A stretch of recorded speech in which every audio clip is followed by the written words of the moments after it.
I wonder, as we come to these final two chapters in Esther, I wonder if you've ever found yourself asking the question, where are you, God? Where are you, God? Maybe you look around and at recent events and news of more stabbings in London to add to other ones that have happened this year, and you just find yourself asking the question, where are you, God? Maybe there are things close to home or other things that you've heard of. Only this morning, I heard of a couple who have just had a baby to be told that the baby won't live for more than a week. And so you hear news like that and you think, where are you, God? Maybe things are tough in the office right now. Maybe you feel isolated. Maybe you feel like things are just working against you. And so you ask, where are you, God? Maybe you're here and you join us and you wouldn't call yourself a Christian right now, but you want to look into things. And yet this is a barrier for you. This is an obstacle. This is a stumbling block because you think, well, as I'm looking into all of these things, I just find myself asking, where are you, God? As we've worked our way through the whole of the book of Esther, we've mentioned a few times that Esther is a book where God is there even though he's not there. We've mentioned a few times that God is not mentioned once throughout the whole of the book of Esther. And so we are literally left asking, where are you, God? And yet we've seen throughout that even though God is not mentioned, far from being out of the scene, he's very much at work behind the scenes. And so again, we see that in our passage this lunchtime, chapters 9 and 10. As we come to the end of the book of Esther, as verse 1, we come to the very day. We could be left asking, where are you, God? And yet as we work through it, we'll see that God is very much present, very much at work behind the scenes, in the details, the small details of the passage, protecting his people. And so let's work through it and see, first of all, see God's protection. God's protection. Verse 1, the day has arrived. On the 13th day, specific day of the 12th month, the month of Adar, the edict commanded by the king was to be carried out. If you haven't been with us during our time in Esther, this is the day that the enemies of the Jews had originally been waiting for. We saw back in chapter 3, Haman, who was the king's right-hand man. Haman had a thing against the Jews. He hated them, all because of this man Mordecai, who refused to pay him the honor that he felt he deserved. And so as a result, Haman convinced the king to put out an edict to destroy, kill, and annihilate all Jews. And it was on this day that the edict was to come into force. The day has arrived. Could you imagine if you were a Jew living in the land that King Xerxes ruled over? Not sure what's going to happen. Are we going to be all right? And yet, as we've seen through Esther's intervention, exposing Haman for his plot, getting rid of him, and then convincing the king to put out a counter edict, as we saw last week, an edict to reverse the original edict. And as verse 1 says, on this day, the enemies of the Jews had hoped to overpower them, but now the tables were turned. It's a great phrase. The tables were turned, and the Jews got the upper hand over those who hated them. There is a total reversal. God's people are on the verge of extinction, and yet the tables are turned. And this phrase, even within this phrase, is a little ambiguous because it's passive. It's a passive tense to imply that there's something or someone behind the scenes turning the tables. God's people are on the verge of extinction, and God is at work in turning things around. So let's have a look at what happens. Verse 2, the Jews assemble in the cities. No one can stand against them. Even the king's people are with them. Verse 3, the nobles, the satraps, the governors, the administrators help the Jews. Mordecai has become more prominent. Reputation is spreading. His power is growing. And so, verse 5, the Jews strike down their enemies. 500 of them, we're told in verse 6, including Haman's 10 sons. And yet it doesn't stop there. The king, for some reason, wants to know all the gory details of how it's worked out across his whole kingdom. And then he asks Esther, anything more? What's your request? And surely it will be given to you. And you'd kind of expect Esther to go, no, that's it. You've done what I asked. My people are saved. And yet Esther wants more. Verse 13, if it pleases the king, give the Jews in Susa permission to carry out this day's edict tomorrow also. And let Haman's 10 sons be impaled on poles. And so they go again on the 14th day, verse 15. And not just in Susa, but we're told, verse 16, this is happening across all the king's provinces. 75,000 are killed. God protects his people by defeating his enemies. He does it by turning the original edict completely on its head. He does it on specifically the same day the original edict was to come into force to wipe out the Jewish people. I wonder how you felt as these verses were read out to us earlier. If you're anything like me, there's probably a little mix of emotions. Because on the one hand, there's a great relief that the Jewish people, God's people who are on the verge of extinction, are saved. Through the ups and downs of the story, it's good news at the end. And yet, there's still a part of me that's a little uneasy about how it goes. Does it really have to happen this way? It's the mixed feelings I was trying to think when I have this feeling. The best thing I could come up with was times when I've watched a comedian on TV and the jokes are hilarious. He's got me rolling in laughter, and yet he goes a little bit too far. And the joke becomes slightly inappropriate or crude, and I go, he's great, but he didn't have to go there, did he? And yet this isn't harmless, crude joke. This is real lives. Great that the Jews end up safe, but is there really any need for all this killing? And so this leaves us with questions. Is it right? Is it acceptable for the Jews to act like this? What about Esther's response? Why does she want more killing and Haman's sons to be put up on poles? Is this just bloodthirsty from the Jews? Is it vengeful from Esther, almost exploiting her position now just to get revenge? Well, in the details of what happens, we get an indication to what's going on. That this isn't about the Jewish people's revenge, but about God's right justice. Last week, if you were here, we highlighted about how the counter-edict is mirrored to the original edict. And so the original edict, as you look back, was the call to destroy, kill, and annihilate all the Jews. And so the counter-edict went out by word to destroy, kill, and annihilate all men, women, and children, and to plunder their property. Chapter 8, verse 11. And yet, did you notice the subtle yet very significant differences in actually what happened? You see, very specifically, it was the enemies of the Jews who were killed. Have a look down at the number of times it mentions it. Verse 1, it is those who hated them. Verse 2, it is those who were determined to destroy them. Verse 5, they struck down their enemies against those who hated them. There it is again. Verse 16 talks about how they acted in protection against their enemies.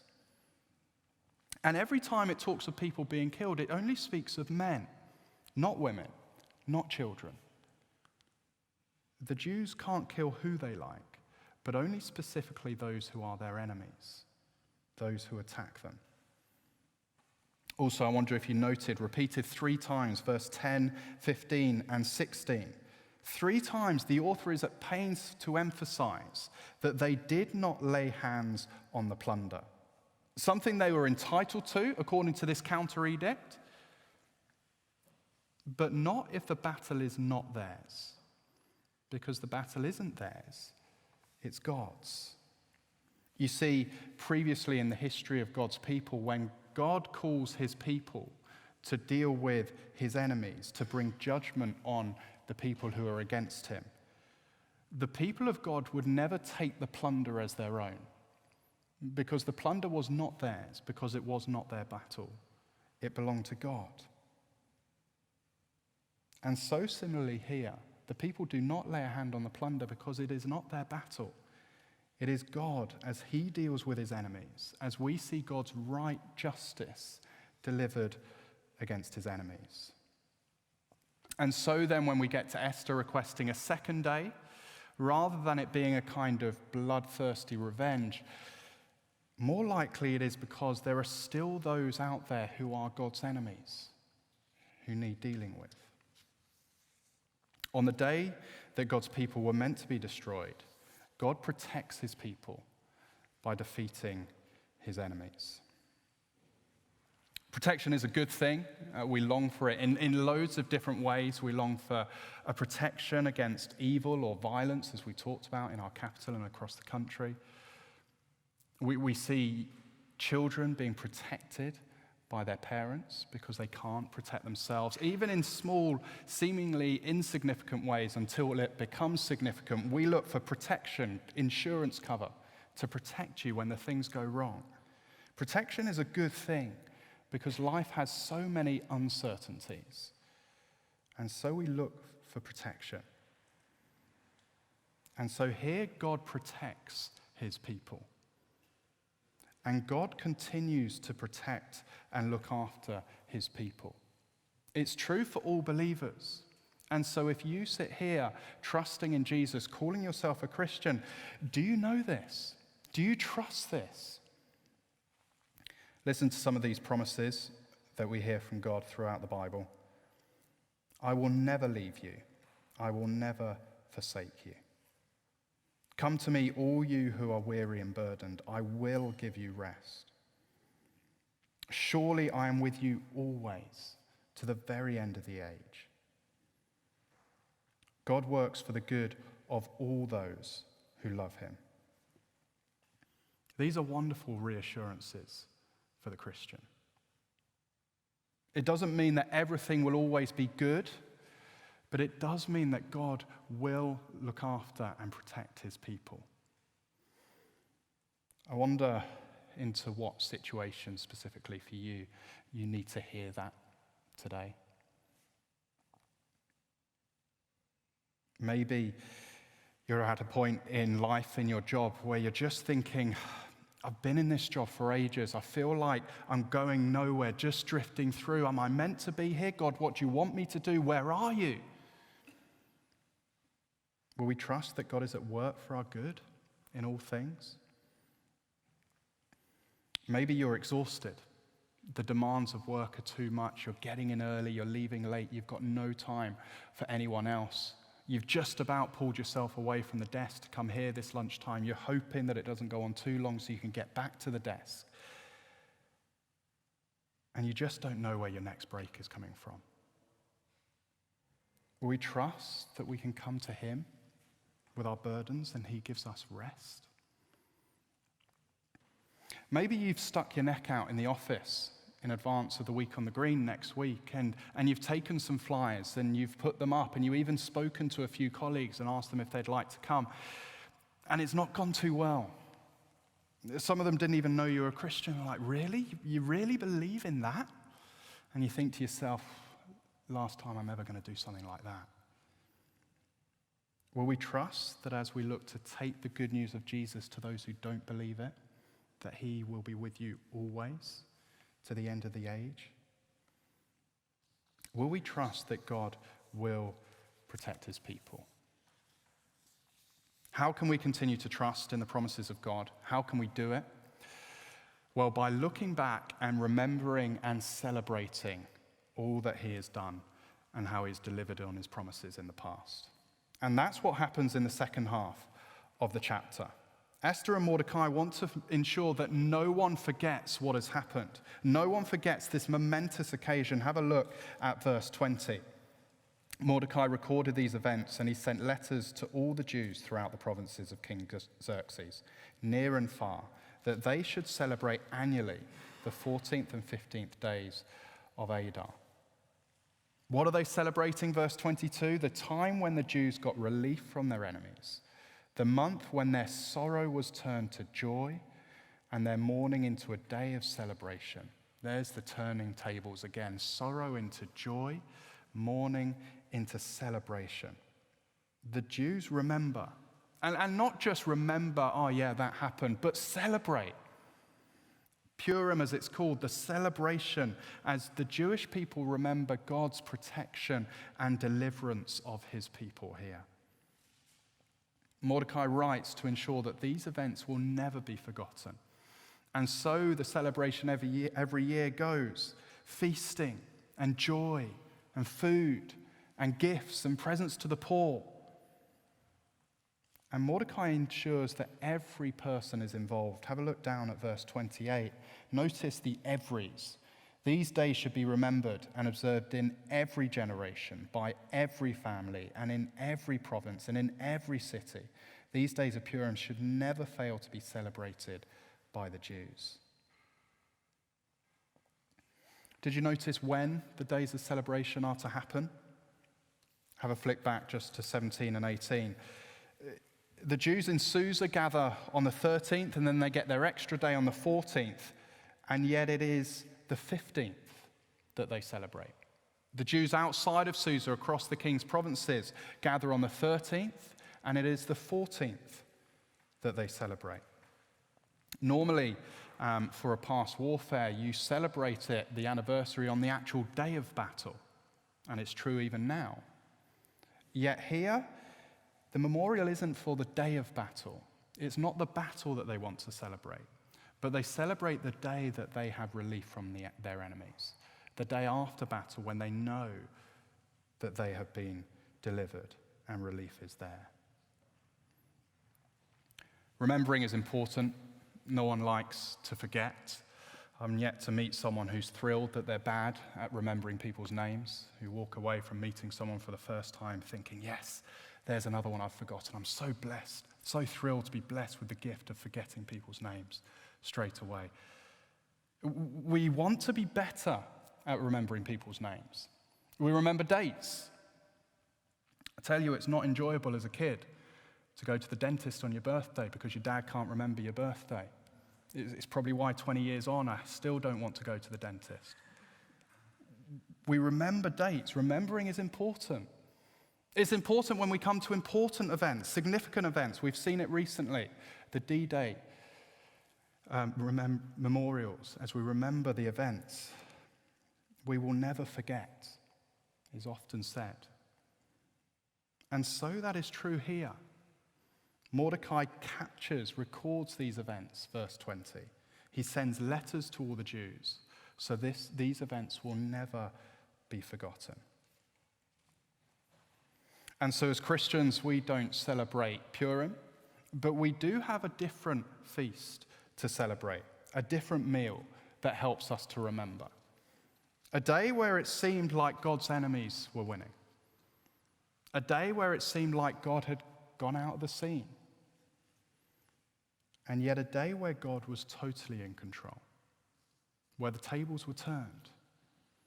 A day that might have looked like the greatest defeat ended up being the greatest victory. A day where God's judgment was delivered.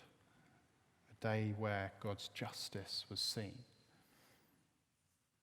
Because the reality is all those who oppose God, who reject him, will face his judgment. And yet on this day, God's judgment was delivered on his own Son, Jesus Christ.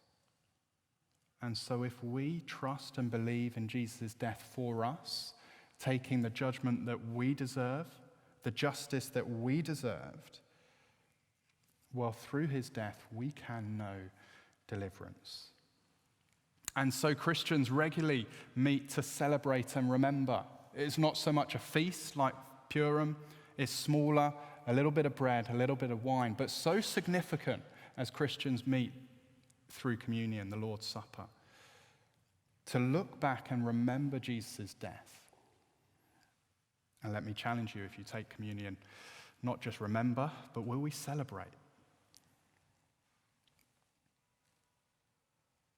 And so then, as we come to the end of Esther, it finishes with the smallest of its chapters, just 3 verses, and yet in these 3 verses, really significant, because by the way Esther ends, it actually leaves us wanting more, looking for something more than where the Jewish people find themselves in. Sure, delivered from their enemies through Esther, but there's still a sobering reminder that the Jewish people are still in exile, still under the rule of a foreign power. They're still under King Xerxes, who's free to impose his taxes on them. And so they're still waiting for that full deliverance. And whilst it highlights how great Mordecai is, well, he's great, but he's still only second, and second to a foreign king. You see it in verse 3? And so we're still left waiting for number 1. Someone who won't be second to any king, but who will in fact be King of Kings and Lord of Lords. And so helps us to see Jesus, the one who does rescue us, the one who does save us, the one who does deliver us. And so as Mordecai worked for the good of his people, how much more Jesus, who works for the good of all those who trust him. And so as Mordecai spoke up for the welfare of all the Jews, how much more Jesus, who sits at the right hand of God and intercedes for us in heaven. Will we look back, remember and celebrate all that God has done? Will we remember and celebrate what he has done through Jesus' death? And so will we have total trust and assurance that he will continue to look after us and protect us? Will we trust this? Will we celebrate this? Let me pray for us that we might do that. Father God, thank you so much for the book of Esther. Thank you that we have it now and we are able to read it and enjoy it. Thank you for the messages that we've heard over the last few months of a God who, whilst not mentioned, is at work through his people and rescuing his people. Father, help us to trust that just as you worked rescuing your people then and looking after your people then, so we can trust that you will continue to look after your people. Help us when we don't feel it. Help us when we feel distant from you to trust that you are there and that you are working for our good in all situations. In your name I pray. Amen.